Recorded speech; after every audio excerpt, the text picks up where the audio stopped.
Bharat cricket को छाड़िले Yuzvendra Chahal खेलिबे England रे भारत को छाड़ीदे। हाँ दर्शक बंधु, युजवेंद्र चहल को नहीं आसी बड़ अपडेट। यही स्पिनर आ भारत दल में देखा मिलनी, देखा मिल इंग्लैंड दल में। युजवेंद्र चहल चलित सीजन में दिनिकिया केंट विपक्ष में शेष मैच खेलिबे चहल। यापर शेष 5 चैंपियनशिप खेलिया से उपलब्ध रही सूचना मिली। यह पूर्व चहल 2023 मसीहा केंट विपक्ष काउंटी क्रिकेट खेलते। नॉर्थ टर्न्स दल मुख्य कोच जॉन ड्रेसलर चहल बोलिंग नहीं खूब प्रशंसा करती। बारंबार दलू बाद पड़ा पर खेलाड़ी बड़ निष्पत्ति नहीं चहल।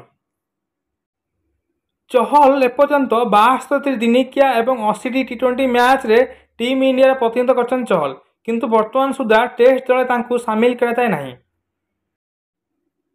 दिनिकिया 69 इनिंग्स रु 27.13 हार एवं 5.26 इकोनॉमिक सह चहल 121 विकेट हासिल कर।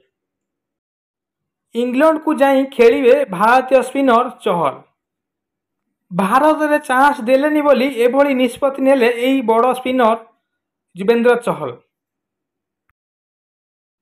भारतर प्लेइंग 11 जगह नदेबा और वर्ल्ड कप आगु बाद पड़ते चहल।